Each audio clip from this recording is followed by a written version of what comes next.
Nagluto ako ng sinigang na baboy for dinner.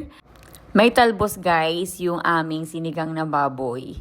Siyempre una lagyan natin ang sibuyas. Tapos ayan, nilagay ko na yung pork.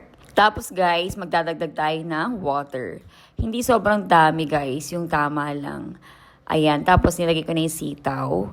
After nyan guys, ilalagay ko naman yung ating gulay na talong at yung okra, yan, para sabay-sabay na rin silang lumambot. Ayan, guys. Maglagay na rin ako ng pampaasim, guys. Konti lang, kasi ayaw ni Mike ng sobrang asim sa sinigang. Ayan.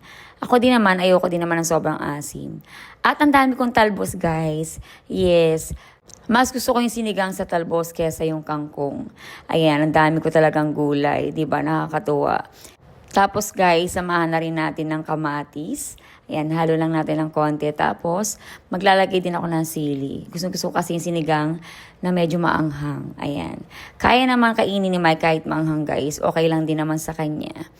At eto na guys, luto na ang aming sinigang. Dinner time. Ayan, si Mike kakain na. Ayan guys, gusto niya talaga yung talbos. Kinakain niya talaga yan. Kaya naman tuwang-tuwa talaga ako kapag nakakapagluto ako ng maraming gulay kasi nakakain si Mike, 'di ba? Syempre gusto ko naman healthy yung mga kinakain niya. At pagdating sa pork, guys, huwag kayong mag-alala kasi hindi naman kinakain ni Mike yung taba diyan.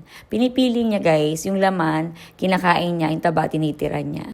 At ito naman si Nea. Yes, kumakain din ng gulay ang anak ko. Sinasanay ko yung mag-ama ko na kumain ng gulay, guys.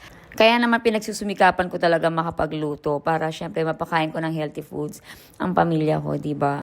Kaya palagi talaga ako namamalengke guys, nag-grocery at bumibili ng maraming gulay para syempre iba't ibang lutuin yung maipagluto ko sa family ko, di ba? Ayan, kita niyo naman ganadong-ganado ang mag-ama ko. Let's eat sa kusina ni Jack!